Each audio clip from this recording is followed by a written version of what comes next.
Welcome to the Church of Mabus radio show. It's Friday night. You're listening to Church of Mabus radio, United Public Radio, and 7:13 p.m. Central.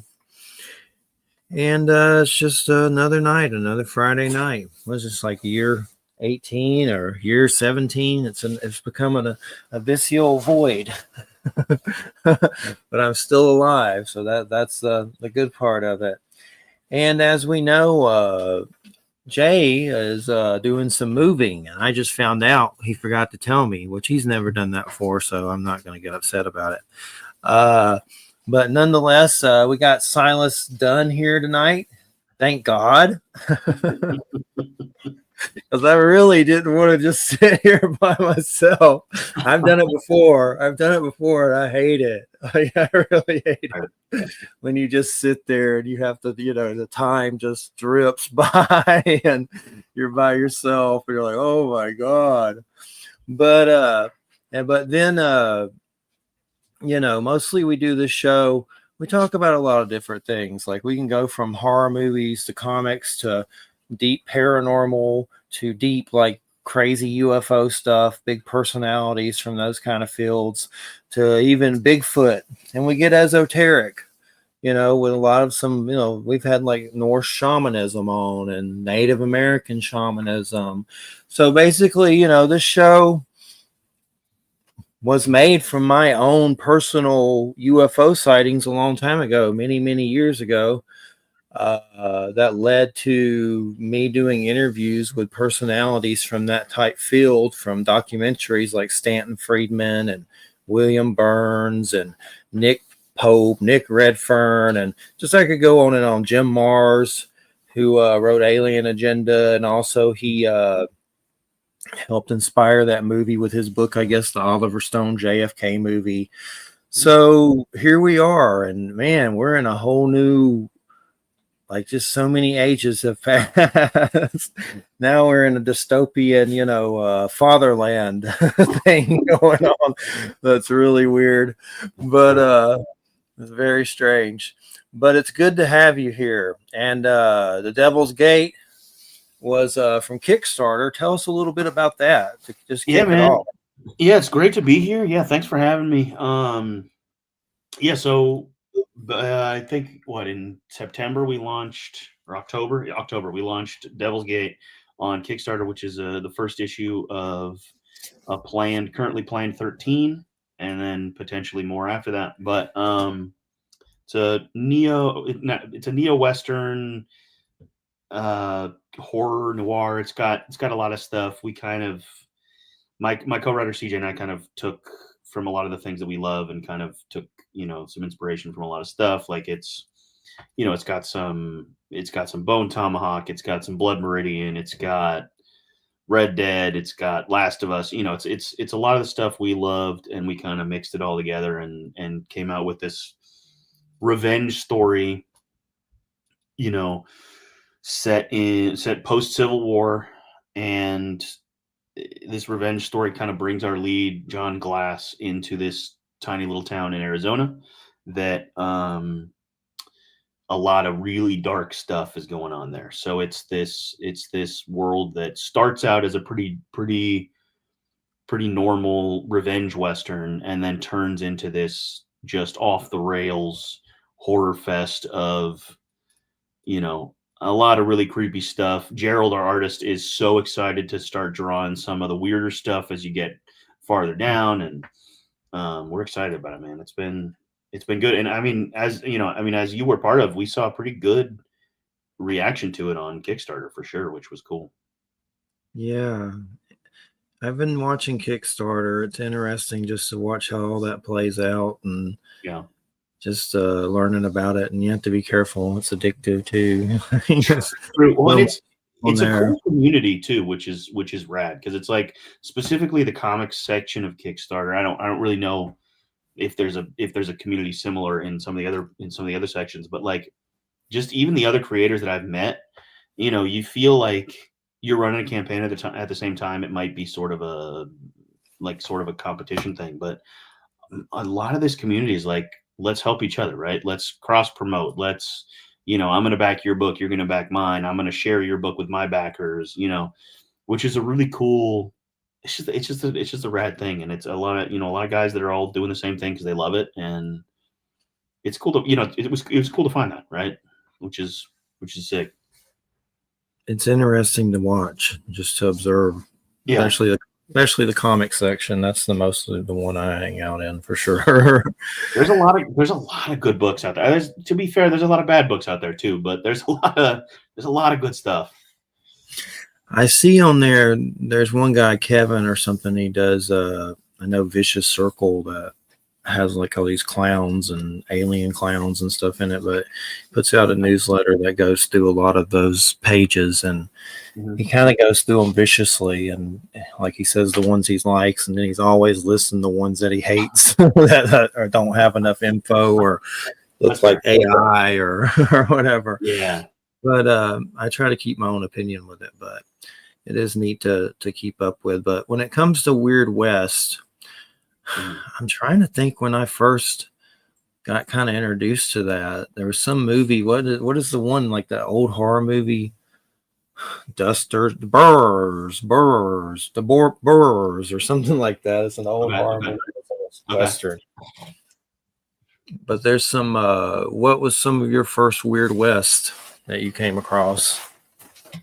I mean, From Dusk Till Dawn is always going to be there. I know it's not a Western, but it's got a Western vibe. I mean, you've got like, even just going back to video games, you've got Red Dead Undead Nightmare, which is killer. You've got Westworld is kind of fits into that vibe. You've got, but I think mostly I more so was kind of brought into the world of just Western in general, like just brutal Westerns, right? Like Blood Meridian is one of my favorite books of all time. Love that book. There's a book called In the Valley of the Dead, which is another really solid Western. S. Craig Zoller, who did Bone Tomahawk, wrote two Westerns. One is A Congregation of Jackals, and the other is, I'm gonna forget the name. Oh, I forgot it. I lost the name. What is that? What is the other one?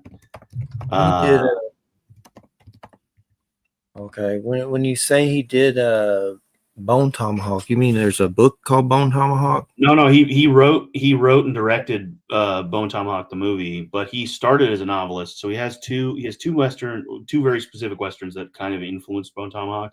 One was A Congregation of Jackals. The other is Wraiths of the Broken Land, and both are just bleak, man. They're solid, but they're bleak. They're dark. They're so violent. They're kind of things where you're just like, you put them down at the end, and you're like depressed. So he writes books. I didn't know he wrote books. Yeah, man. He started as an author. I think he just released an illustrated book that is very odd. Called it's like about a creepy doctor. But yeah, he started as an author. He writes pretty pulpy stuff. He's written a couple crime thrillers, a couple of like I said, a couple of Westerns, and then he got to do Bone Tomahawk, and which is, I mean, hey, for a debut feature, Bone Tomahawk is killer. Yeah, that was good. The book Valley of the Dead, is that who wrote that? In the Valley. Hold on, let me. Oh, it's not In the Valley of the Dead. Sorry, it's In the Valley of the Sun. It's by Andy Davidson. That's my bad. Okay. In the Valley of, trying to find this stuff. Gotcha. And mark it so I can look at it later. Totally. In the Valley of the Sun, Andy Davidson. Yeah. That sounds another really kind of horrific Western, which is cool. Yeah, and what's the dude's name that did Bone Tomahawk? S. Craig Zoller, Zahler. Yeah, so he's got two Westerns that I know of. He may have other books, but A Congregation of Jackals and then Wraiths of the Broken Land are the two Westerns the two Western novels that he has. Both are they're very good. They're very similar in a lot of ways to Bone Tomahawk. They're just that bleak, dark, Yeah. just dreadful, you know. He's done a bunch of stuff. What's this? Organisms from an Ancient Cosmos? What the hell is Yeah. that? Yeah. I've read a couple of his other books. I read Mean Business on North Street or North Ganson Street, and then I read The Slanted Gutter as well. Or actually, I'm working through The Slanted Gutter now. And then he just released something. I think it's is it hold on. Yeah, it's Forbidden Surgeries of the Hideous Dr. Divinus. He just did that one, and it's a couple years ago, and it's weird. I haven't read the whole thing, but I checked out pieces of it, and it was odd, as the title I think would indicate. Yeah, sounds pretty weird. I didn't even know the dude wrote books, so Yeah. it's interesting for sure. Here it is. I found the surgery one. Forbidden Surgeries of the Hideous Dr. Divinus. Yeah, and it's like he illustrated it too, and it's like half comic, half novel. It's very, very strange. Yeah, I'll have to check that out. It's crazy. Yeah. So crazy. So what about Weird West comics? I'm always trying to figure out what were some of the first Weird West comics. I know there's like Weird Tales, and then with books and stuff, I think Joe R. Lansdale kind of was one of the first ones, but there's probably some before him that I don't know about.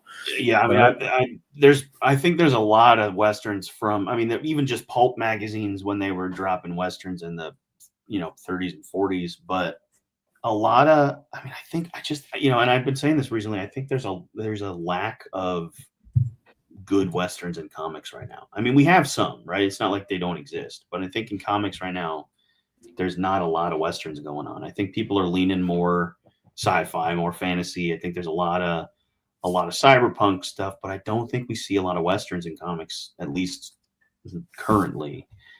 And so, which is a little sad, I mean, you got like Pulp by Ed Brubaker. It's not weird, but it is, half western. I've been eyeballing that one lately. It's good, man. It's good. It's solid. It's I mean, if you like Ed Brubaker, you'll like Pulp. That's he's a solid writer. And Sean Phillips is one of the best artists working now. So, and I know those are books by Joe R. Lansdale, the westerns. I kind of think those are some of the first ones. And then Jonah Hex. I think that Timothy Truman, Joe R. Lansdale. I love those. I got a tattoo of the cover. It looks like crap now, but that's from one of the covers. Hell yeah. It's been through hell. It's been through the wars. But I love those comics. And I know there's the Jimmy Palmiotti series too, which I haven't read all those. Those are supposed to be really good too. That whole series where he did that. So I think Jonah Hex needs more cred. The movie hurt him. The movie hurt him more than it needed to.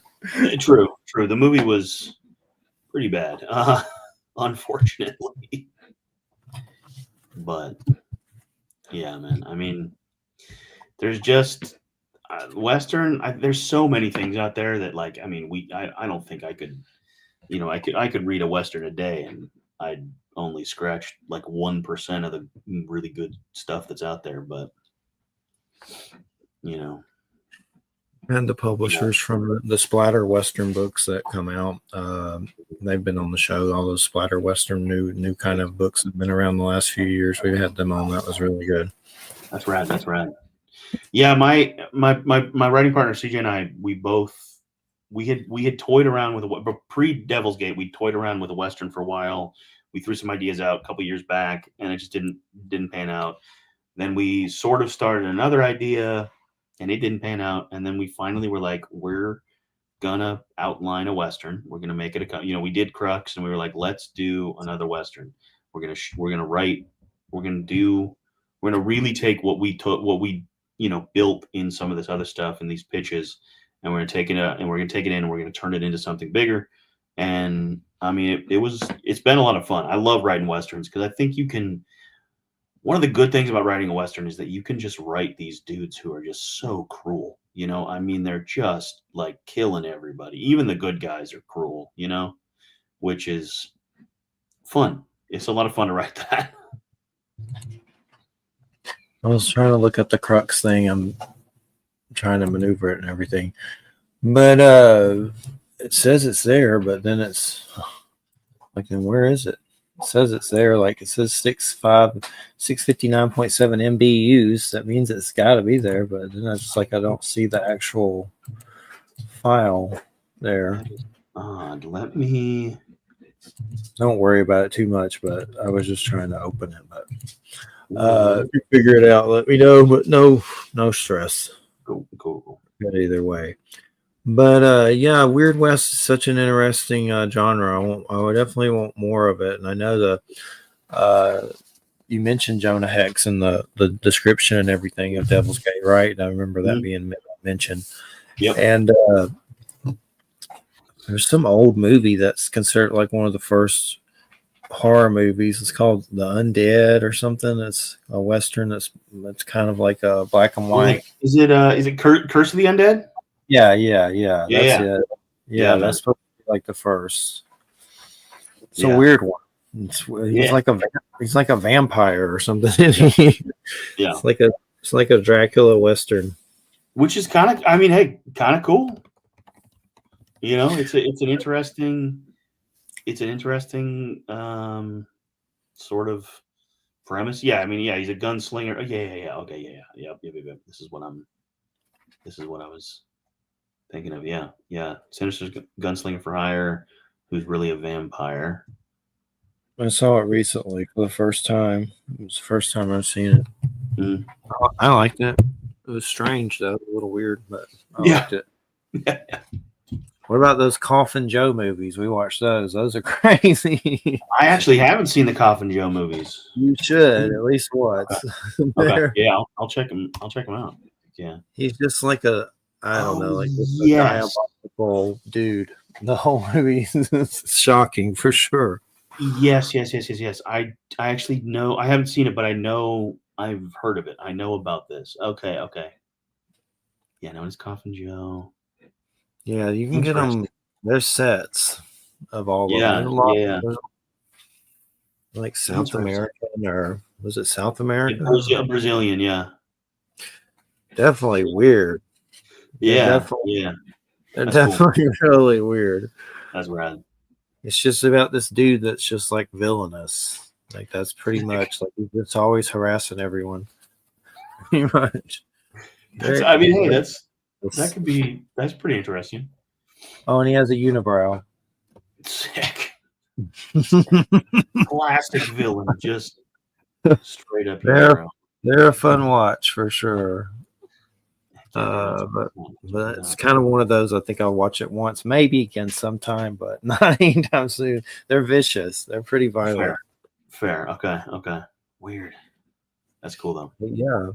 So when are you expecting Devil's Gate to be finished up and released? We're hoping still the summer will be our goal was June. We're hoping to meet at least late June, hopefully late June, maybe July. We had a couple of snags in the art process. So our Gerald got really sick for a minute there and had some health scares and had to take a break. And he was finishing his own book too, because he and I ran Devil's Gate and Immortal Coil 2 at the same time. And he has talked to me now that he's like, we are never doing that again. And I was like, that's fair. I don't want you to have to draw 2 books at the same time. That's crazy. And so he was kind of working himself ragged. And so he took a little break, but he's back on it and we're moving through the pages and hoping to get them all done in time to print and start sending out by late June. But we'll see. We got a couple months. So as long as everything rolls well from here, we should be looking at a late June completion date, which will let us send that out by the end of June and early July, something like that, which would be cool.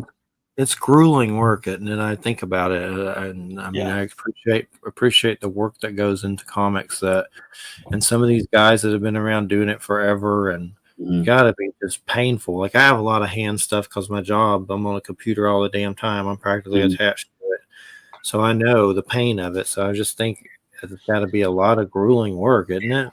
Yeah, oh yeah, and he's been killer. He's a phenomenal artist. I mean, you've seen some of the pages that we've put up, and um, but yeah, he's doing a lot of work, and he's also done. He did a cover for us. He did a cover for his own book.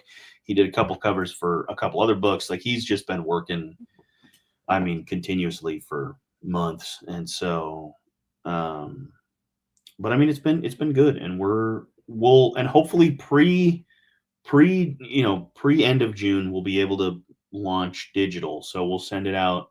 We'll send the digital copies out to everybody who backed, and then from there we'll wait a couple weeks and we'll release it digitally on Amazon and Comixology and stuff, and that'll be available for anybody to go buy. Which Crux, our first comic, is on Amazon, available digitally as well.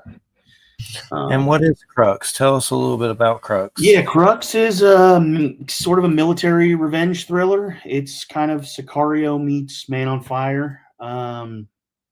So it's this kind of it's a story about an older merc who has kind of left the life behind, and he's roped back in for another job with his old crew, and then is betrayed by the CIA and left for dead in Mexico, and now is hunted by a cartel, and is himself hunting the people that left him for dead. So it's very Man on Fire. It's very pulpy, like Ed Brubaker. It's got some 100 Bullets to it. It's got some Darwin Cook's Parker. It's a very pulpy, very very brutal um, revenge, military style noir. I can actually, if you want, I can send you the Kickstarter page. You can see everything that was up there when we ran it. If you want, Yeah, that works. I believe I've looked at it, but I'll check it out again for sure. I've looked at it.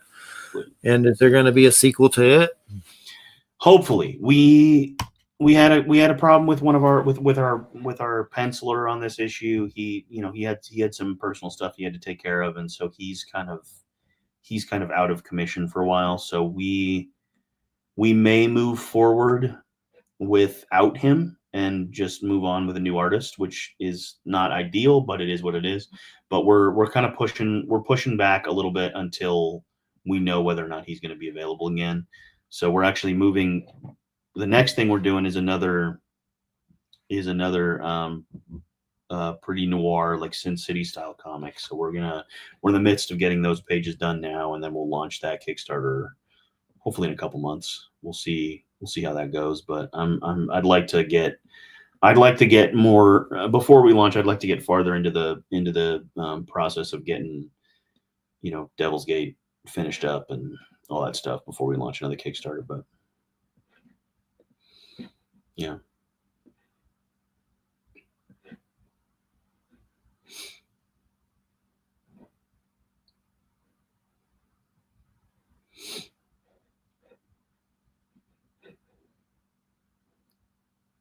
Nope, I think you're off.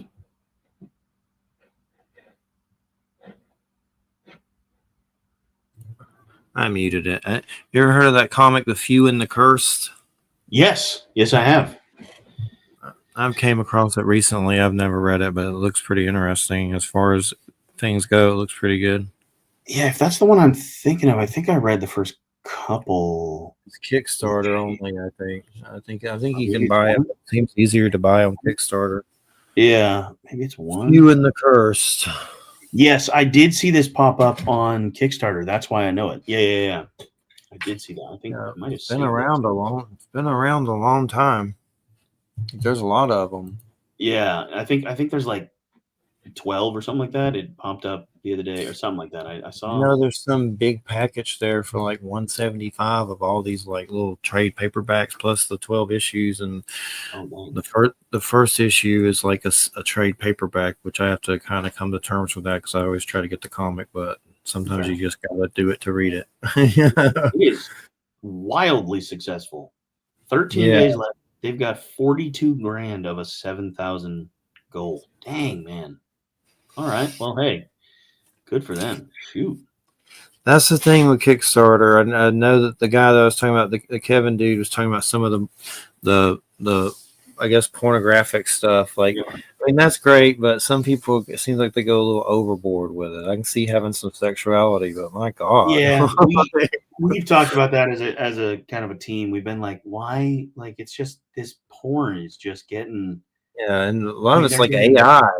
I know a Like, lot of it's AI. There's a lot of successful comics that are run that all the art is AI, and like that's sad to see too. But like, man, these comics that are making, they're making like 70 grand, and it's just like porn. It's like, dude, is that what I got to do to make money on Kickstarter?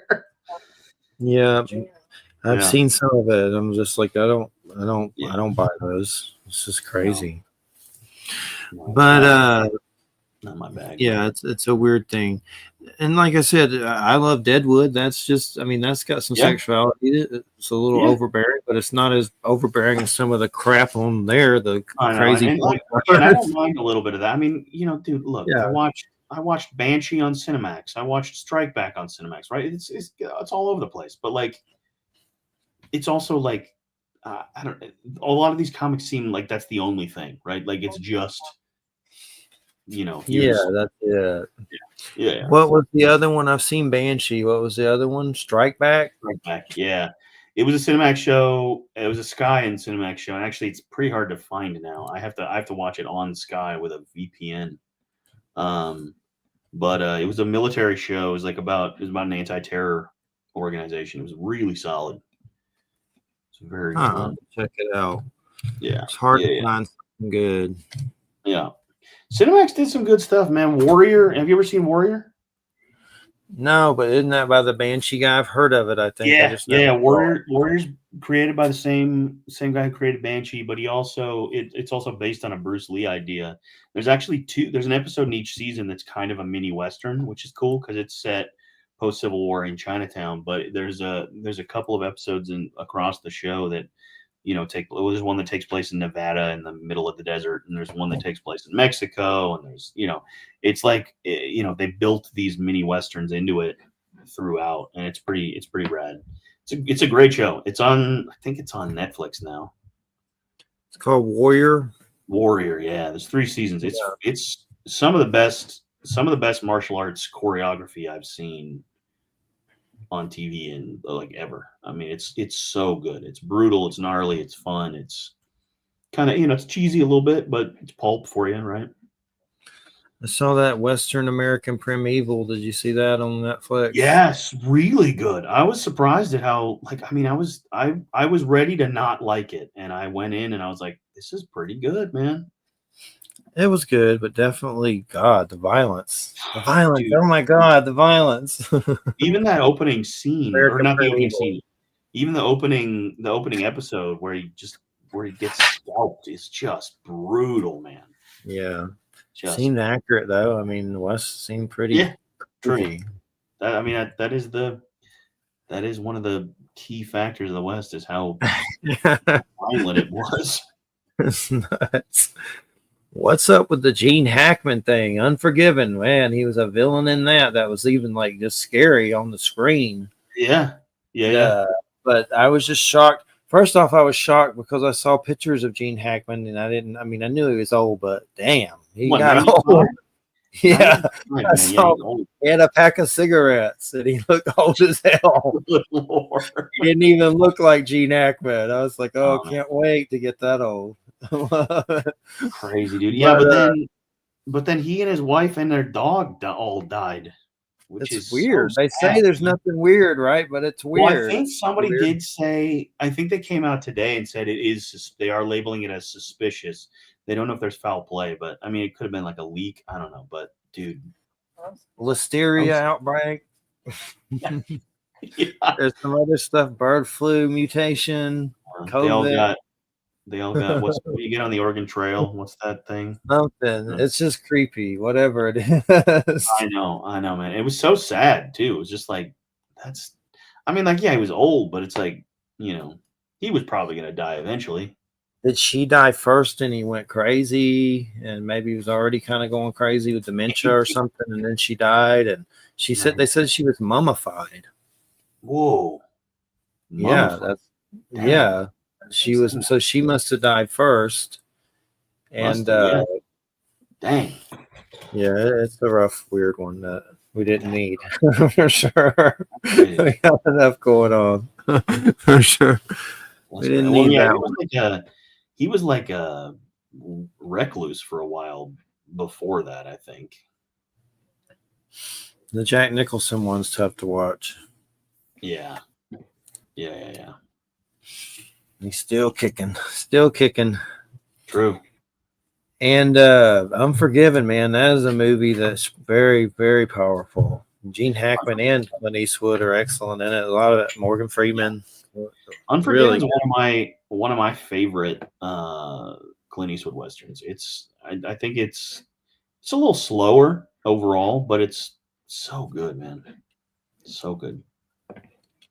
I think it won Best Picture that year. I'm pretty sure. Yeah, it won awards for sure. Yeah. And I've seen it, God, a lot. Mm-hmm. I've lost count. I've always wanted a. I've heard that Brad Pitt had some production company that bought a Vlad the Impaler 300 style script that was supposed to be historical, not fantasy, of Vlad the Impaler.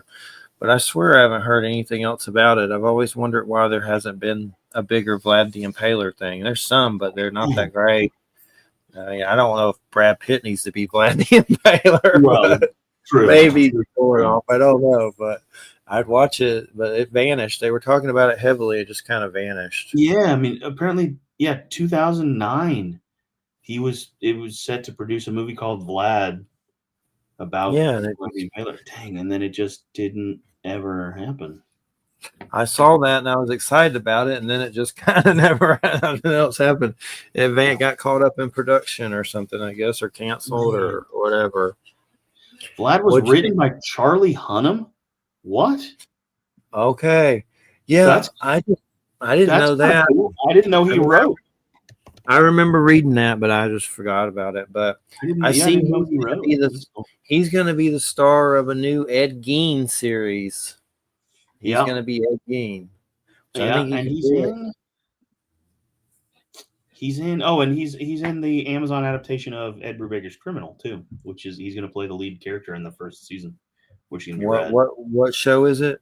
Amazon's making an adaptation of Ed Brubaker and Sean Phillips' comic Criminal, Okay. which is all it's very pulp noir crime, and it's kind of intergenerational crime family stuff. But yeah, the first book in Criminal is called Coward, and so the first season they're adapting that, and that's coming out. Dude, that cast is stacked, man. They've got a ton of people in that show. Yeah, I saw him first in Sons of Anarchy, and then I think he was in Pacific Rim, and he's been in some other stuff. I never saw the King Arthur thing. I was kind of hesitant. I want to watch it. Never got It was around all to right. it. It was. I mean, it's a Guy Ritchie movie. It was fun, but it wasn't good. Yeah, it seemed long, like Yeah. really long. I'll watch it one year, but I want some more Vlad the Impaler. I love Excalibur. That's one that we just had a dude on, and I didn't even realize it, but it was about King Arthur. We had a whole show about King Arthur recently from an archaeologist that wrote the Rick Osman, the Seven Golden Bears or something. It gets into King Okay, Arthur okay. heavily, It's but cool. anyway, I love Excalibur. So something that captures that on film is Yeah. rare. Like there's Yeah. just True. True. something there in that Excalibur movie that seems otherworldly. True. True. Yeah, I've Yeah. seen that one a bunch.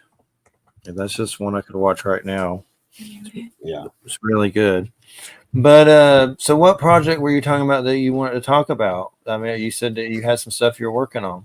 Yeah. So we got well one of the things is I also write and direct, and we just did we just last April we won best action short of the year in at Indie Short Fest in LA. That was a lot of fun. We did this film called Collector. It's it's kind of just sort of an action thing. I'll shoot you a link too. But we're working on a couple other things. We're gearing up for another short. It's proof of concept, and we've been working on trying to do a Western. One of my producing partners, and he plays the lead in Collector.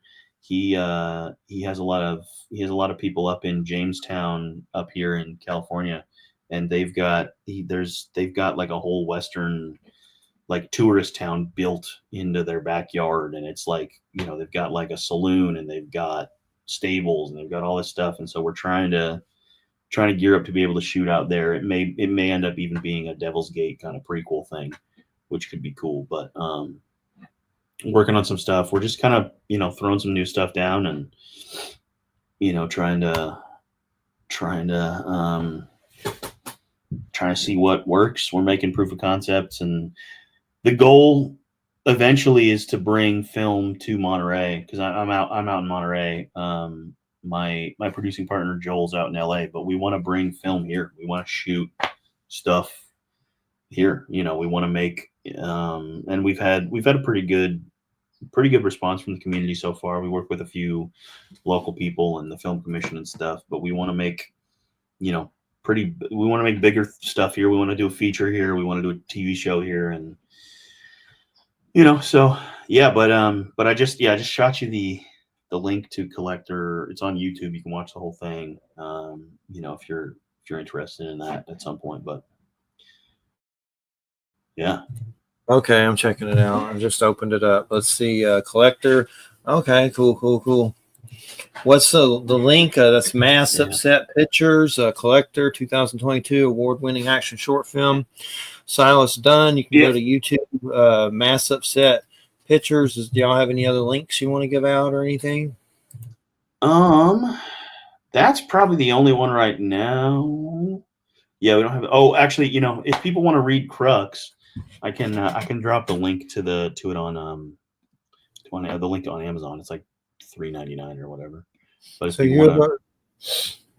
you're the main writer on Devil's Gate. Yeah, I wrote with my writing partner CJ Patereau. He and I wrote the thing together. But yes, I am the lead writer, and then CJ and I generally pretty much everything, all the comic stuff, he and I write together. And then this is Amazon. Yeah, this is Crux. This is the first issue of Crux on Amazon. If you have Kindle, it's free. Cool. And what are some comics of Weird West that you've loved? I mean, or comics in general that you grew up with that influenced you? Yeah, I grew up mostly with a lot of crime noir. So, I mean, Ed Brubaker, as I've talked about him multiple times already, he's probably one of my biggest. He is one of my biggest influences. In general, I mean, you've got even stuff going back to when he was working with Marvel. His NDC, his Daredevil run, his Batman stuff, his Gotham. He was the first writer on Gotham Central. But then moving forward into his Image comic stuff, you got Criminal, which is phenomenal, and there's seven volumes, and then a new run, and they're releasing a new one this year. You've got Pulp, which is the Western we were talking about. You've got his Reckless books. So yeah, Ed Brubaker, huge influence. Let's see, I'm trying to not blank out here. I mean, obviously stuff as like, Watchmen by Alan Moore, V for Vendetta, that kind of thing was very influential to me early on. Loved Jonah Hex growing up. I was so disappointed in the movie.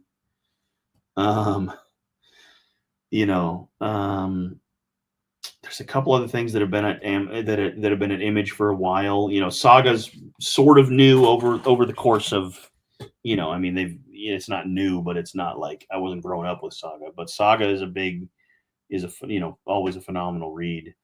And then another sort of Westerny thing that has influenced me over the course is, it's obviously fantasy and other stuff, but Stephen King's Dark Tower was a huge influence. I love the Western vibes of the gunslinger in Across the Dark Tower. There's couple of the books aren't that good, but the first 4 are incredible. And finally, we're gonna get Flanagan doing a series of it. I don't know Yeah, and exactly where. Stephen King's supposed to be a writer on it too, which is a good thing. If he's working with it, then that's good, because that movie was trash. It was great cast, terrible movie. I didn't see the movie. I heard it was so bad, I just didn't do it. Like it didn't even look like it to me. I wanted to like it. I mean, Idris Elba is great, and Matthew McConaughey as the Man in Black works pretty damn well, but it just fell short. It was not good. Trying to think. Did you ever see the one on Netflix? Was it Godless with Yes, the one set in a town that's run by women, and then just the random Jeff dudes. Daniels. Jeff Daniels is the villain, and Yes, he was really creepy. I always thought, and I still think, that show, because it was set in a town that was all women, it should have been called No Man's Land, and I will always be angry that show was not called No Man's Land. And I don't know if it came from anything or what, but I know I was Godless, and No Man's Land would have worked for sure. It's been a while since I've seen it, but I know he did a really good job in it. That was kind of unexpected from him. Yeah, I mean, it was solid. And then, I mean, even like he was, he did great in Hell or High Water, which is, modern Western, but still, solid Western, You seen that trailer for The Rule of Jenny Penn yet? No. Check it out when you can. Yeah. It came out a little while ago. It has Jeffrey Rush and John Lithgow battling out in an old folks' home over some puppet situation. Like one of them, Lithgow's a puppeteer, and I guess he's harassing his the people with him or whatever. They're not inmates, but they're in I guess a home. It definitely looks crazy as hell. Okay. Sure. Yeah. It's got some good ones. And then, speaking of westerns, I mean other westerns. Kurt Sutter just walked off the production, but Kurt Sutter, the guy who created Sons of Anarchy, has a western coming to Netflix. The thing is supposed to come out this year called The Abandons. But he just walked off the production. Like they were like 3 weeks from being done shooting, and he was like, "Nah, I'm gonna leave." Apparently, he's got power issues, and I think people don't like working with him. But what's up with the Brian Fuller thing? That's a bad one. That seems to happen, Brian Fuller. Also that's true. Sad ones too. Sad ones. Like I loved Hannibal, and I'm surprised he made 3 seasons of that. And then I'm surprised he lasted 3 seasons. Then he walked off of Star Trek. Then he walked off of Interview with the Vampire. Yeah, and he did the first season of American Gods and then walked out, I think. Yeah. And then Friday 13th, that sucked. That fell through. That would have been really crazy as hell. Yeah. And that fell through. And I hear he's doing a Christine, which I'm not sure if it's a series. Interesting. Okay. Stephen King's Christine. Yep. If he hasn't walked out of it, yeah. That's one of the ones. That's about the car, right? Yeah. John Carpenter did it. Yes. John Carpenter. Yes. Yeah.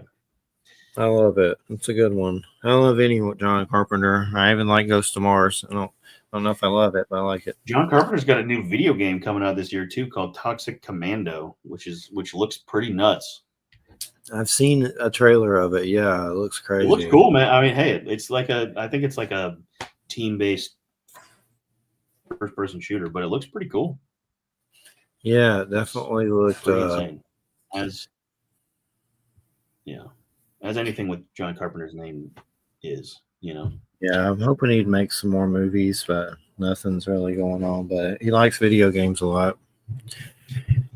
Yeah, sure. I mean, hey, I'll take it. If I can't get a movie from him, I'll take a video game. Yeah, I'm eyeballing that. I'm eyeballing that Indiana Jones game. Eyeballing it. I know. I'm excited. It's coming to PS5 soon. That's good. I'm excited about. It's gonna because it did really well on Xbox, and then Bethesda agreed to send it over to PS5. Which is Yeah, cool. that's good. That's good. You get to kill Nazis, beat them with your whip. True. And hey, apparently John Carpenter has a pitch for an untitled project with Blumhouse, which could be cool. Who does? John Carpenter does with so there's an untitled John Carpenter Blumhouse project that's at the pitch stage on IMDb right now. Cool, So cool. that could be interesting. I don't know What if was that he's Suburban Screams thing? It didn't do too well, I don't think. I didn't watch it. It's something on Peacock. yeah. I heard it was not great. Yes, yeah, the miniseries a couple years ago, 2 years back. Yeah, I didn't watch it. I didn't get to. I saw. We saw me and Christina Wolf Like Me on Peacock. That was decent. It wasn't bad. Had a good werewolf in it. Okay, sweet. I didn't actually see that one. It's called Wolf Like Me, and it's kind of like a werewolf comedy, but the werewolf actually looks pretty decent. Like it's got good effects. It rips off heads and stuff. Okay. It's I was actually very disappointed in Wolfman, the new Lee Winnell. Yeah, I haven't seen it yet. I've been hesitant to see that. And I like Lee Winnell as director. I loved Upgrade. I thought Upgrade was great. I thought Invisible Man was great, but Wolfman was just not very good. It was freaky. Like there was some good practical effects. There was some good stuff, but I don't know. Overall, it was just missing what his last couple things had. Yeah. You know, and that girl from Ozark in it, Sassy. she's a solid actress. She's very good, Yeah. but Ozark was good. Yeah, I liked Ozark. Yeah. But I'm gonna watch it. We saw the Benicio del Toro one. It's actually pretty good, but they put it to the ringer review wise, that's for sure. But it's not a bad Really? one. The Benicio del Toro, Anthony Hopkins Wolfman. Yeah. That's right. Did you ever see Late Phases? That's a werewolf movie. Look it up. There's some more to the title, but Late Phases. Okay. And it's actually really good. And it's a blind dude is in an old folks home, and he's military, and there's a werewolf situation. Okay. It was on Peacock, but I don't know if they got rid of it or whatever. But it was just surprisingly good. Okay. Hard to find. The Nosferatu dude's doing a werewolf movie, the Eggers dude, and he does. Oh shoot. Okay, that's cool. I didn't hear that. That's awesome. He's doing one called Werewolf. It's like spelled German, like a German kind of spelling to it. Yeah, Robert Eggers is a very good director. He's pretty solid. I mean, yeah, all of it's been good. Yeah, he's got a cool eye. He's. I mean, the Northman was incredible. You know. Oh yeah, Werewolf. There it is. Okay. Cool. And then Nosferatu, he did really good with that. That was good. Yeah. And the lighthouse was good. The witch was good. You know, I mean, yeah. I mean, it's good, solid stuff.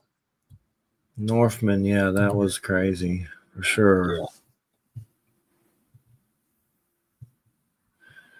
Yeah. And the lighthouse, man, that was just trying to figure out what the hell is happening. Yeah, that was a fever dream of a movie, man. That was nuts. Just the craziest thing. That's one of those films that you watch once and you're like, all right, I'm good. I don't think I ever need to watch it again, but you do somehow. You will eventually, yeah. I mean, true. Because you're like, and then yeah, I mean it's good, but I wouldn't watch it a million times or anything. Some of the movies, did you see Beau is Afraid? I did not. I don't love Ari Aster. I think he's great. I think he's very good, but I don't know. I didn't love Midsummer. And the movies make you feel sick. I know, and that's the thing, is that's the reason. Like there's a point for me where I'm like, all right, I'm good. I'm cool. And I heard Beau is Afraid is just so like insanely just uncomfortable. And I was like, I don't know that I want to spend 3 hours being uncomfortable. It's kind of one of those where you just don't know what the hell's happening, like a David Lynch movie or most of David Lynch movies. Fair. And you're just like, and I like David Lynch movies, but I'm glad I'd watch Beau is Afraid one time, but I don't know if I'd Mhm. want to watch it again. It's really long. Yeah, I mean, and to be fair, that's kind of how I felt about Midsummer. Is like I watched it once and I can appreciate it, but I don't feel the need to watch it again.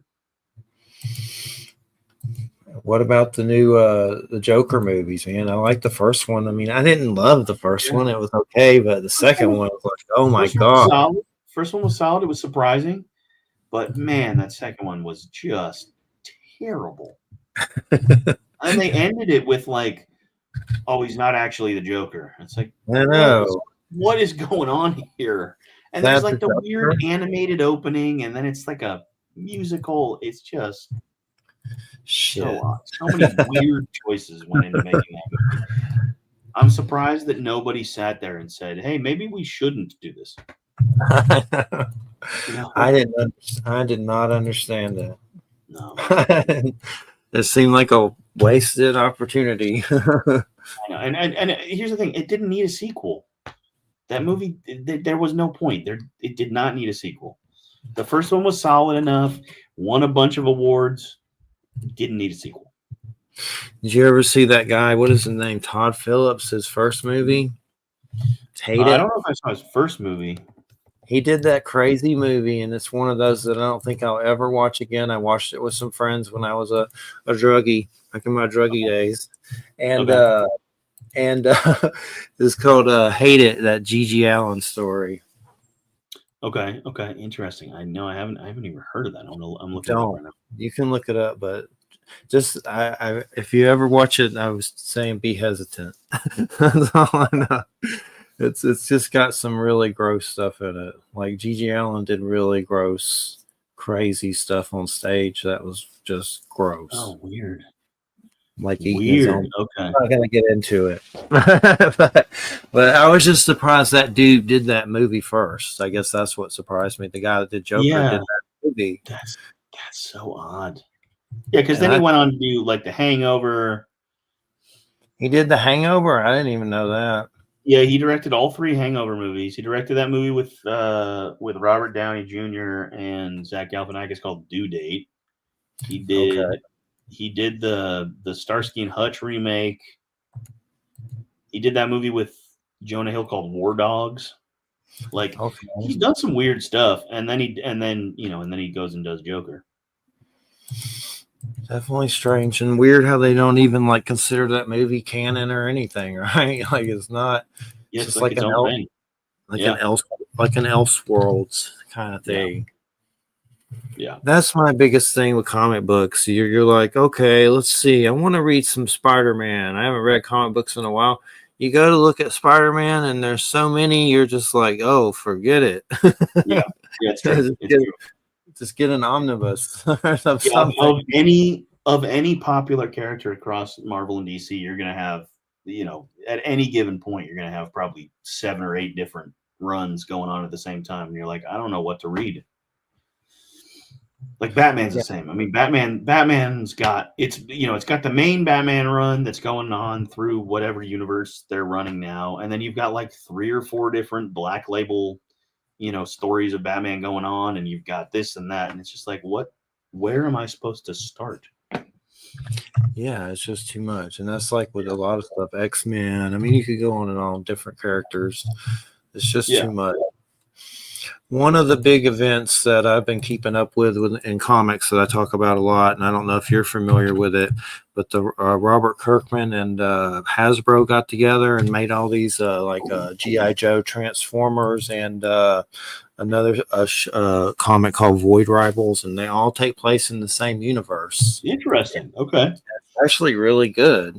Like, That's kind of cool.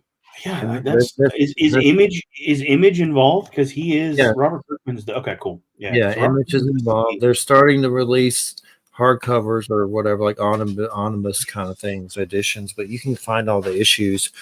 Uh, but one of the big things they did is, I think it was, I forget who did it, but I know Joshua Williamson's in it a lot, but they did a Cobra Commander series that was amazing, just called Cobra Commander, and it's Sweet. Okay. five issues, and it's crazy good. Sick. Cobra Commander ends up in this Antarctica like situation, living with serpentine people that are very tall, like snake people, and he's human but gets disfigured. It gets crazy, but the craziest thing about it, when the Decepticons kill like Air Force pilots and stuff, they just smush and they show it. It's violent.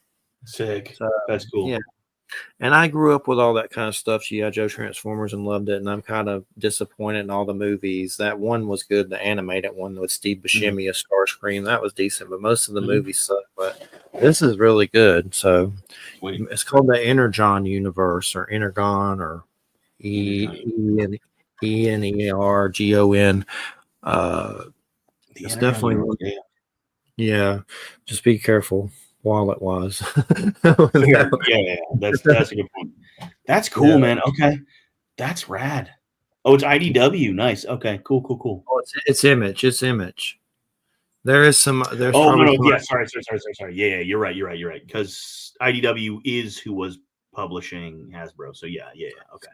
And then they recently released some omnibuses of G.I. Joe Marvel reprinted, and some pretty nice omnibuses. Larry Hama, the guy that like helped make all that stuff, but those are pretty good. But yeah, it's pretty good. It's getting crazy, weird. Yeah, they're all in the same universe. And Void Rivals is another issue that's something like a whole new comic by Kirkman that he made up. But it ties into that universe. Nice. Okay, that's Void Rivals. Nice. But do you keep up with comics now? Is there anything that you fiend at that you get into or come across? Or yeah, I mean, I'm there are certain things that I've been keeping up with. I mean, like I already mentioned, I'm always keeping up with Saga. I just read, though, Boom Studios did a limited series. It's 3 issues. They're all 50 pages. Matz and Tomlin wrote it, and Lieber Mayho drew it. It's called A Vicious Circle, and it's about like time traveling assassins, and it's pretty freaking cool, man. It is like it's gnarly. There's some cool, like, changing history stuff going on. And it just got announced that Ryan Coogler is producing a film based on it, which is cool. It's pretty cool. It's all 3 issues are out, and they're releasing, I think in May, they're releasing a hardcover collection of the 3. But it's pretty rad, man. I just read it this last earlier this week. I found the 3rd one. I was at one of the comic shops here, and I found the 3rd one, and I was like, shoot. But they didn't have the other 2, so I went and bought them on Amazon, and I read through it this week, and it's really good. And Lieber Mayho, I mean, again, is an incredible artist. He's just unreal. You got to be careful. Those things are addictive. I know. And then I've been reading a lot of James Tynion. So, like, I read The Deviant is about to end this month or next month. I guess tomorrow. Next month. I keep up with him, but sometimes it gets overbearing because there's just so much. Like he writes so much at a time. I mean, he's got like 8 things going on right now. So yeah, but I read The Deviant is solid because it's not one that's like 50 issues. It's only 9, and so the ninth and final comes out in like 2 or 3 weeks. But it's about like a Santa Claus Christmas time serial killer, which is cool. And then the other James Tynion book that I love is The Nice House at the End of the Lake, which is really cool and very, like, not at all what I was expecting. Those are there's another one now, The Nice House by the Sea. Yeah. The Nice House by the Sea is I haven't read it yet because I'm going to wait for the hardcover collection and then I'll read it all at once. But and then there's another Western that I want to get into, but it's Distillery, and Distillery is weird about their virtual copies. So anything, if I want to read it on my computer or Kindle or whatever, they're very weird about it. And it's like they've like turned comics into like a crypto. It's very odd. But I need to find Blood Mother or something like that. Yeah, the Blood Brothers father or the blood Yeah, something. I know what Mother. you're talking about. Yeah. Yeah. It looks phenomenal. I'm trying to find what is it? Yeah, where is it? Hold on. It looks But pretty decent. I'm assuming they'll do the same thing where they drop it into a hardcover at some point. But Yeah, comics are yeah, tedious. Blood Brothers Mother. Yeah. Oh yeah, and then James Tinian's got a distillery comic too. It's like, dude, how many things are you writing? He's a Terminator. Oh, dude, I got Let the Devil In or something like that, or something. Have you seen the new one he's doing? There's something you may not have heard of. Let me find it. James Tinian's doing a new thing. He's got something called True Weird or James Tinian. Let this one be a devil. Yeah, there's a book called True Weird Volume 1. It's on Amazon, and it's a new like sublet thing he's doing, like a new brand. And the first book is Let This One Be a Devil, and it's about the Jersey Devil story. But that book, True Weird Volume 1, is on Amazon, and it's like $25, but it's got a bunch of different stories and stuff. And then I don't know if you know that he did that series called Project Blue Book, where he gets into the UFO stuff. That kind of spawned all this. It's called Project Blue Book. And basically, it's comics about UFO real encounters. Interesting. Okay. Sweet. Like, dang, more expensive crap. No, that's the worst part about it, but it's cool when they get. I mean, that's a unique subject. That's you definitely keep with the Devil's Gate paranormal kicking in it. Is that the plan? I mean, what do you consider what do you consider some of the otherworldly stuff that's happening in it? Yeah. That's right. What do you consider some of that kind of stuff though that's going to be happening in it? Is it going to be like portals? And I mean, what are you going to get into with that? A little bit. I don't know. I mean, I think I love weird stuff about aliens, right? I mean, just weird, just random stories about aliens. I do like kind of studying the theories behind the like alternate dimensions, multiverse, parallel universes, things like that. Just weird stuff, it just kind of depends. Put a UFO in it with weird beings, but you got to do it like serious, like real. Yeah, true. Like something that's got to be serious. That's the problem. True. It's true. Did you ever see Jules about the blue alien with God, what's his name? It's a movie called Jules, Jules. No, I don't think so. Let me check. Let me look it up. Okay. Look it up. That's God. Why am I? Ben Kingsley's in it. Ben Kingsley. Okay.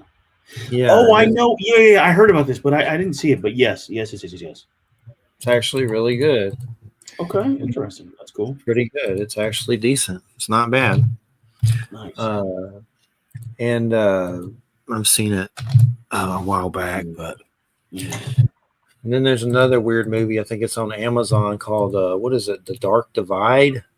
And it's got David Cross in it, and it's kind of a Bigfoot thing. Interesting. Okay. The Dark Divide, David Cross. It's based on a true story about it.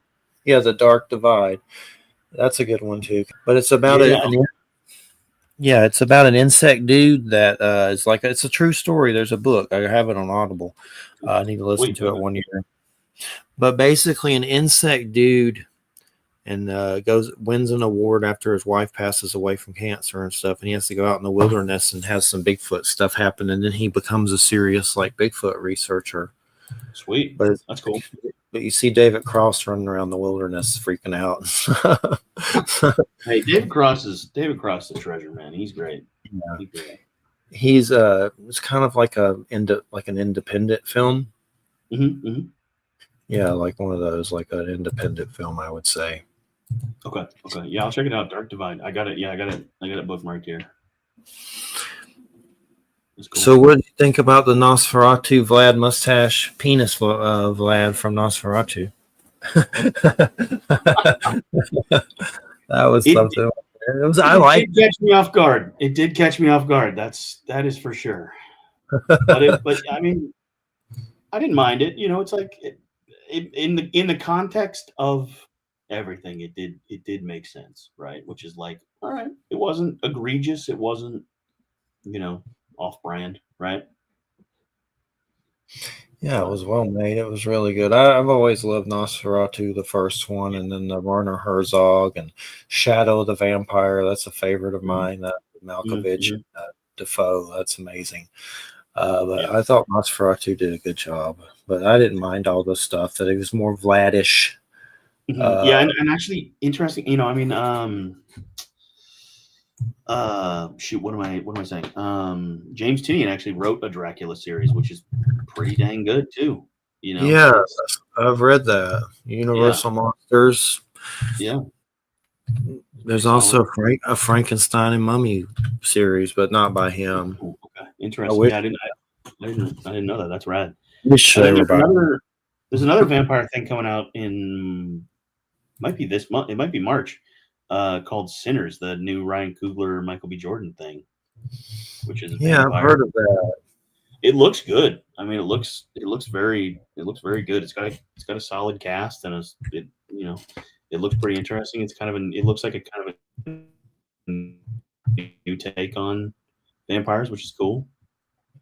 You got to be careful with vampires. You don't want to be cheesy, so you have to. It's a fine line. True. Well, I mean, in the same kind of vein, like what's it called? Midnight Mass did a pretty good job of kind of reimagining vampires and sort of repurposing them in a different light than we'd done before, right? Which was cool because you didn't even know what exactly it was until deep into that show, and then then some of the reveals. Did you ever watch Midnight Mass? Yeah, that was really good. That was crazy good. Yeah, it was surprisingly like really, really good. And I mean, Mike Flanagan is a talented dude. The guy that played the preacher, I don't know his name, but that guy was really good. Yeah, I remember he's got some like Hamish something or something like that. Midnight Mass. Let's find out. That was just crazy. Deep for sure. Yeah. Hamish Linklater. Yep. Yeah, and Raul Cooley was great as the sheriff. I mean, he was phenomenal. I mean that whole cast was really good. So what was the ending? Did that creature croak? I don't remember. It seemed like it got away. I can't remember. I keep forgetting exactly. Didn't they kill it? No, because they basically all went out into the sun and burned. I don't remember if the creature got away though, but they all getting away, I think, or maybe died at the end. I'd have to see it again. They have gotten away, but they all go out onto the beach and kind of watch the sunrise, and after the whole town is turned on them, and the last few people go out and just sit on the beach and wait to die. And what was the other thing I was just thinking about? There was something vampires. I like John Carpenter's vampires, but I mean I know that's not like one of his biggest movies, but it was still good. James Wood played the best prick ever in it. True. Yeah. I like new takes on vampires, right? Like we've seen enough, right? Like we've seen plenty of things that are pretty similar, and plenty of vampire stuff that's not great. But like I like new takes on vampires, right? I mean, like I think isn't I Am Legend supposed to be vampires too? Yeah, that's based on the Richard Matheson, book and everything. Yeah. There's supposed to be a sequel to that somehow. I don't know exactly how they're doing that, but it might be a prequel or something. Doesn't he die at the end? Yeah, somehow they're gonna make it so he didn't, or some crap. Yeah, but I think he blew himself up, didn't he? There's some kind of controversy. He's gonna be in it again, as far as I know. But interesting. Okay. They're supposed to be doing it. Richard Matheson, that's an interesting author for sure. That's you see his name pop up in old stuff a lot. Like What Dreams May Come. That was a really wild movie with Robin Williams about the afterlife and things like that. But I know he's in the Twilight Zone. Like you see stuff like that pop up. Yeah. Richard Matheson. That's one that's like influenced Stephen King on some level. Yeah. I need to get into all this. I just found out. I was reading a book by Joe Hill the other day, and I found out that's Stephen King's kid. And I was like, oh, all right. Didn't know that. Yep, sure is. He's got a new one Joe Hill does coming out called King Sorrow that looks pretty interesting. Yeah. I heard about that. I was reading the Fireman. The Fireman? Yeah, Fireman. It's pretty good. It's like it's dense. There's a lot to it, but it's pretty solid. It's not bad. I've read Heart Shaped Box, but it's been a while. It's been quite a while. You see that new Stephen King? I don't know if he's writing in it or not, but it's a new Stand anthology that's a bunch of different authors called End of the World as We Know It. It's on Amazon. It's coming out later this year, but it's basically a bunch of authors contributing to the Stan universe in a book. Sweet. I'm gonna have to. I'll have to mark that too. That's cool. End of the World as We Know It. Okay. Another comic on Amazon that looks pretty interesting. I was trying to find the singles for it, but I don't think they even came out. It's called Homestead. If it's a Native American werewolf kind of comic, that looks pretty interesting. You might be interested in that. That's I think coming out March 4th or something. But yeah, the End of the World as We Know It. It might be Brian Keene in there. Don't quote me on that, but I could have sworn something like that. Christopher Gold and people like that. It's a bunch of different authors. I never watched the Stan series, the new one. I'll have to get into that. Yeah, I heard it wasn't. I heard the new series wasn't great, but I didn't actually watch it, so I can't confirm nor deny. So what are y'all doing cinema wise coming up? What's the new with the We're trying to figure that out. We're looking. We're talking to some investors right now who want to help us throw down another proof of concept, and it'll be hopefully on the same level as Collector was. We're working on some shorter form stuff where we just did. We just shot a couple stuff last week. We shot some stuff for a cyber noir kind of thing, black and white, sort of cyberpunk, thing that we're building out a world for. We're working on some other stuff. We're just trying to, basically we're talking to some investors and figuring out what makes the most sense to make, what they're excited about, what, we're excited about, if we can kind of find something in the middle and make something good and roll with it. But yeah, so right now we're kind of in the preliminary planning stages of our next couple of things, but are you gonna ever do a Kickstarter or anything with cinema? That seems like it's risky for sure. Yeah, I think there's not a big enough interest in the film side of Kickstarter. I just see, unless it's like a fan film that is, that's based on something, that people already love. Yeah, I just don't think people are looking for.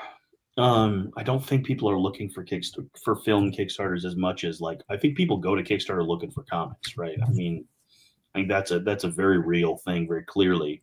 But I don't think I just generally see. I have a couple buddies who've run a couple Kickstarters for films, and they've never been successful. And yeah, it's sad when you see things not. Did Devil's Gate go off? Was that a last minute thing, or did it happen before the funding? It seems like you get a kick when it's starting to close out, right? More. Yeah, you do get a kick because a lot of people will save it and then they'll come back when it's closer. But no, we met the goal.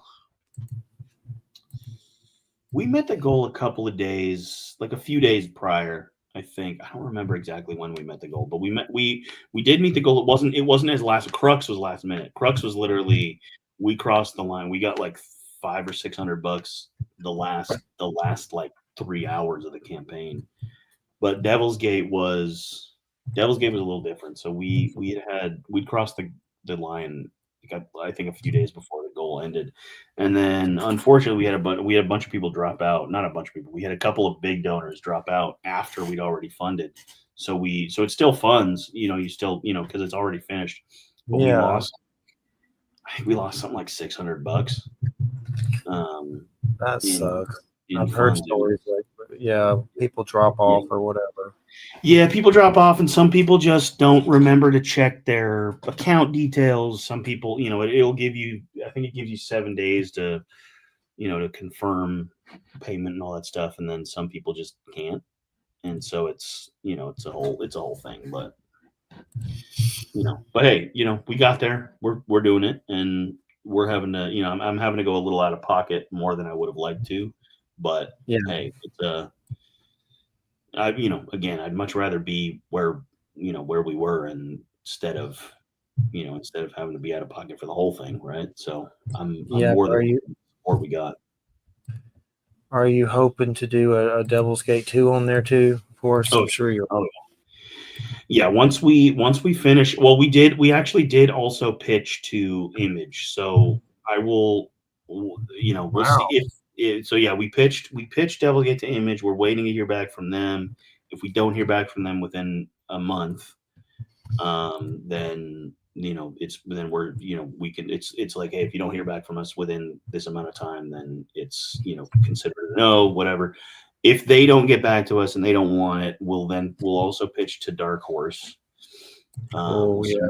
Submit to them, and then if nobody wants it, we'll continue as we did and do the next one on Kickstarter. If somebody wants it, then it'll become somebody else will publish it, but I'll make sure people are aware of where it is and all that stuff. And again, anybody, you're getting, regardless of what happens, you're getting copies. Everybody who backed the first issue. How do But you yeah, pitch it? Image? You have to just send it in, like send the yeah, files in.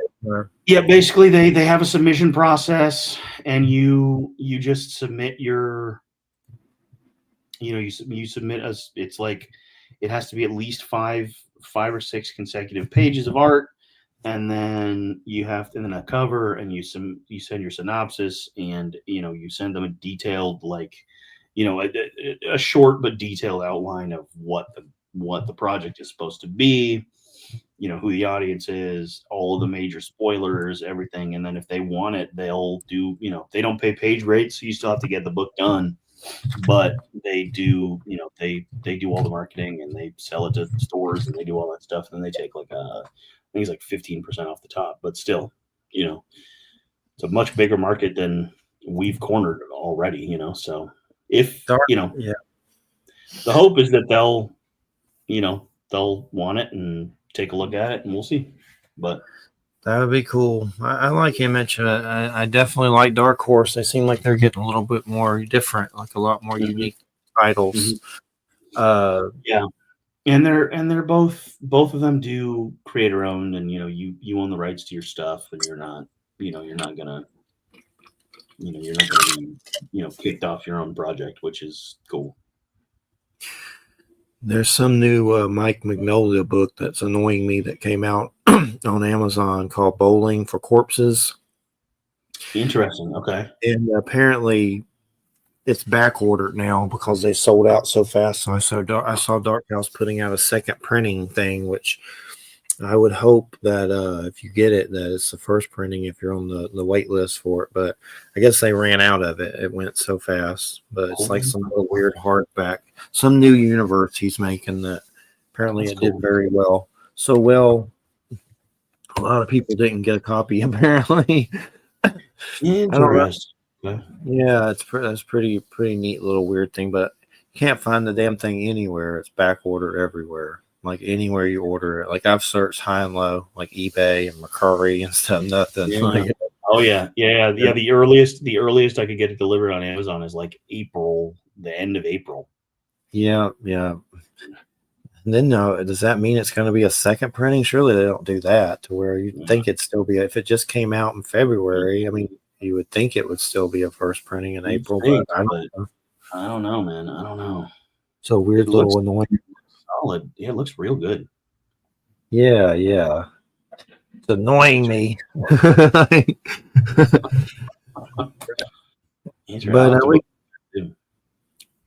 we got about 8 minutes, if that's okay, and then I'll talk for 10 if you need to go, because I know we're going past the hour 30 mark. But I appreciate you showing up. That helped a lot.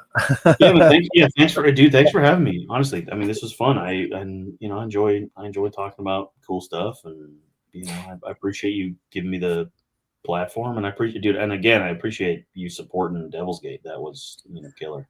Thank you. And you're listening to United Public Radio 107.7 FM New Orleans.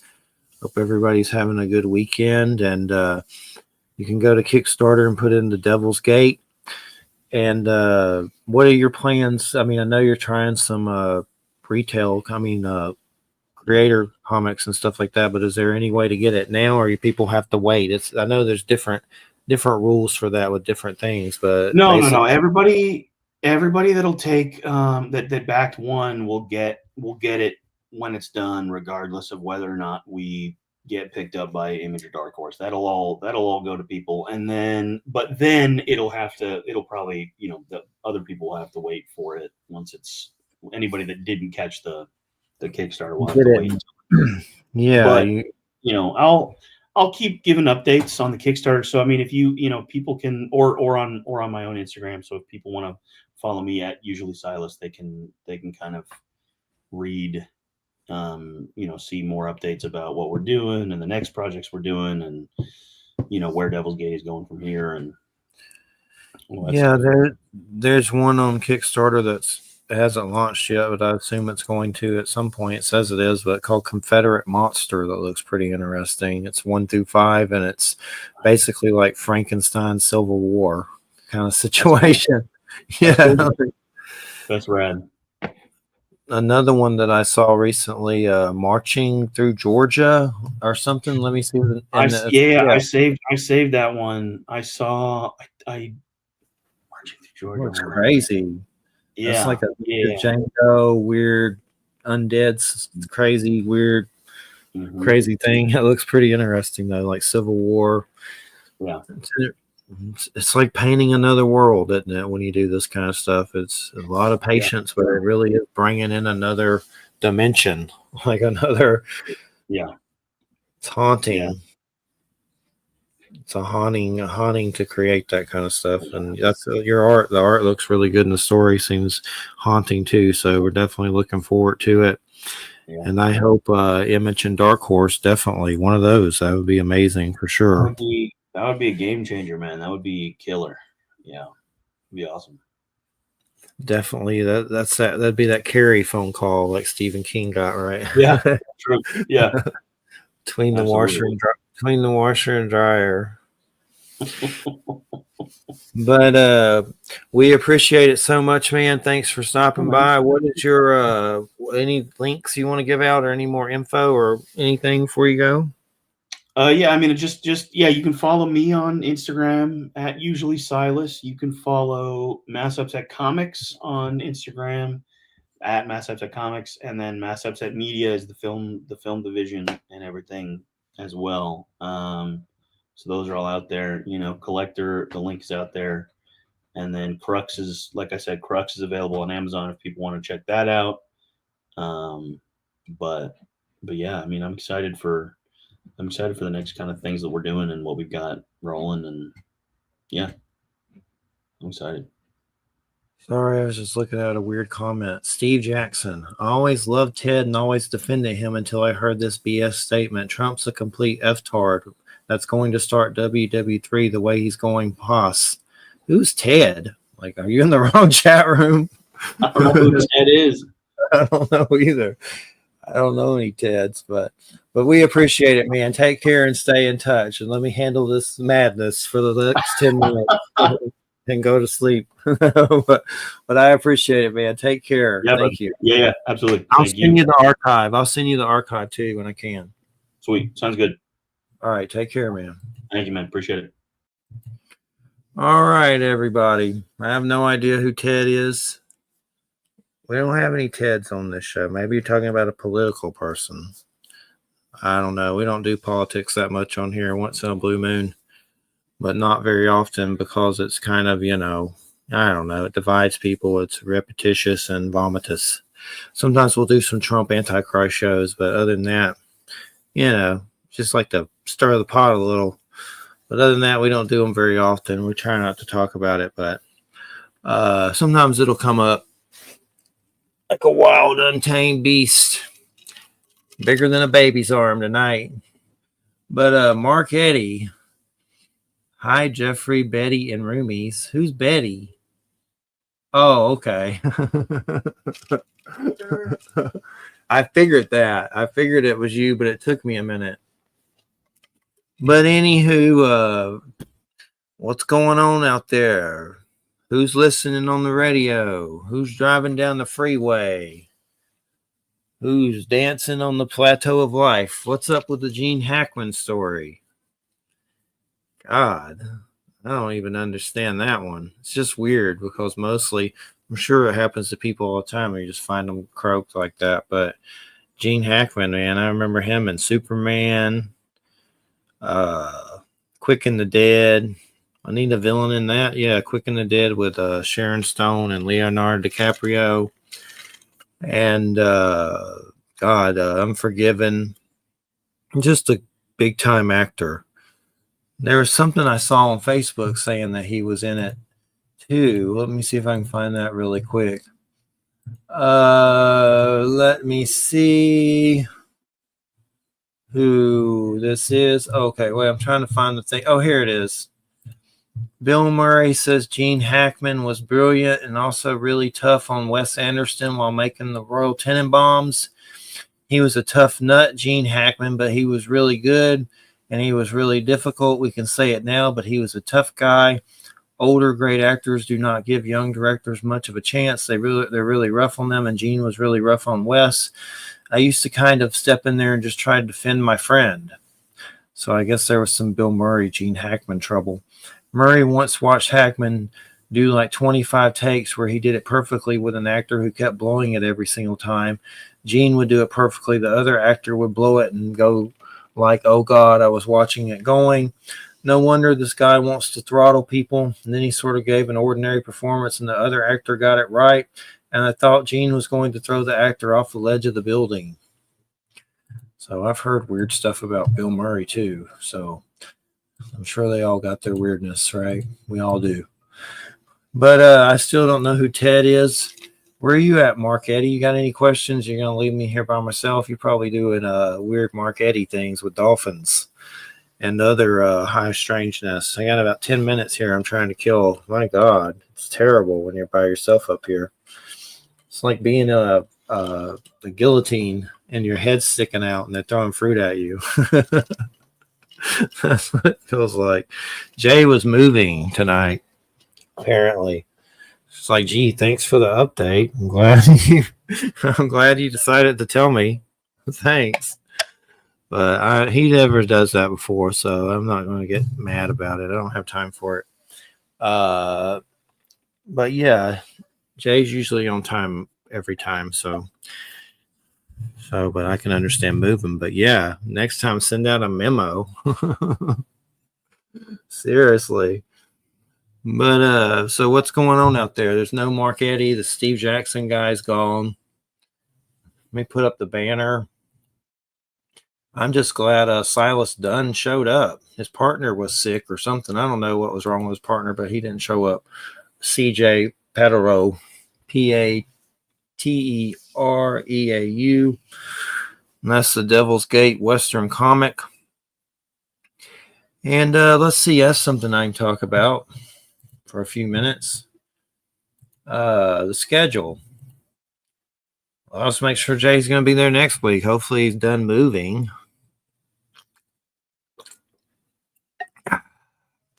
And some water. Next week's Carter Bouchard. That's baptism by adoption.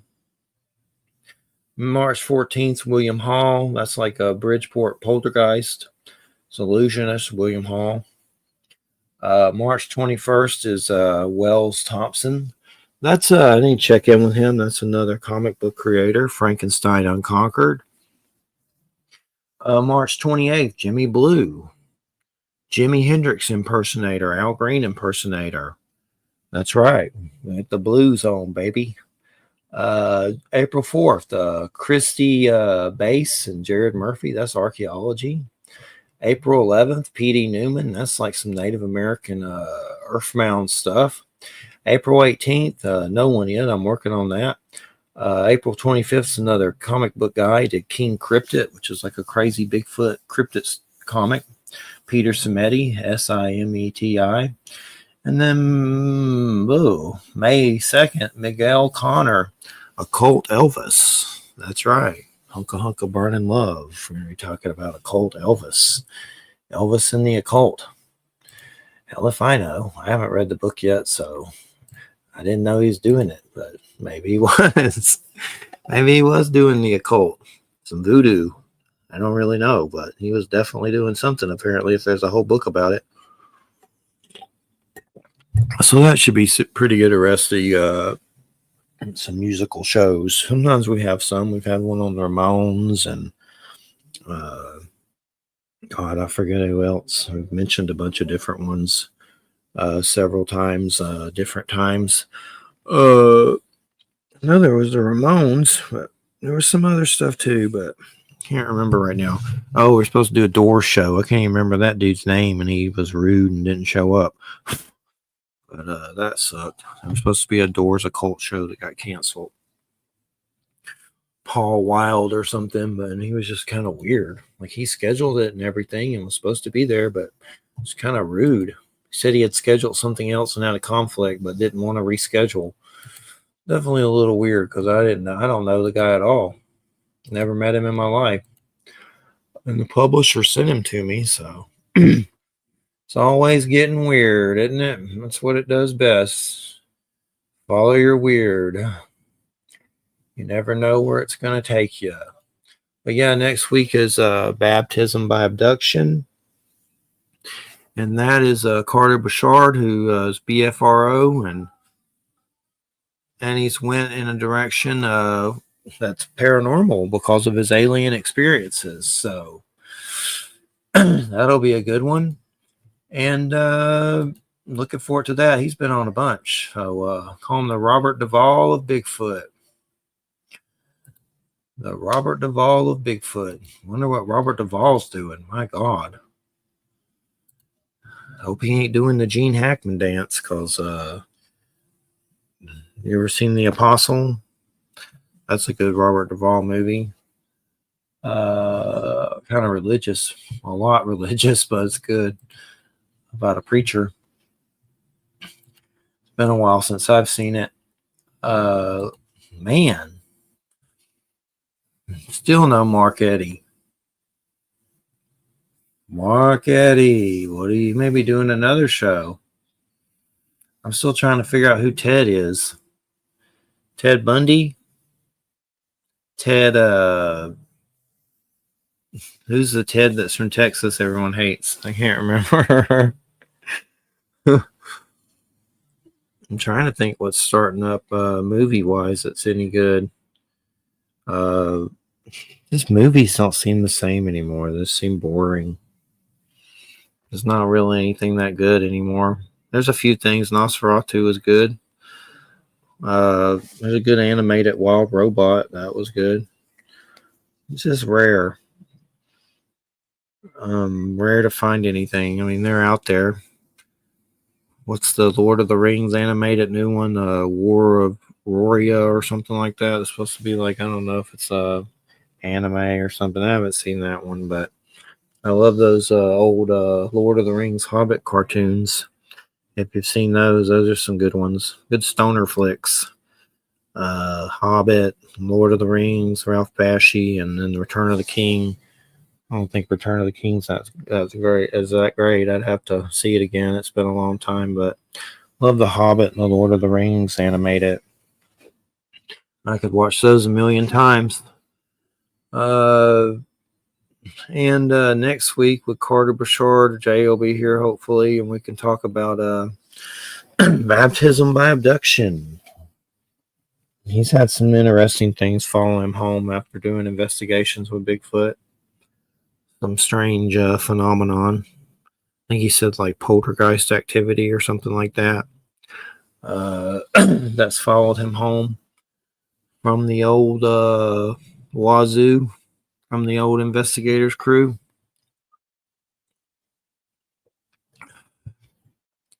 And is it Mark Trevor that lost his dad out there? Blessings to his family and prayers. Neck at lunch from ET Life. His father passed away. So prayers and meditations and light to his family for that loss. It's a hard loss to go through when you lose a loved one like that. So hopefully send some prayer to them when that happens. And to the Gene Hackman's family. That's a rough one. Whoever he has alive still.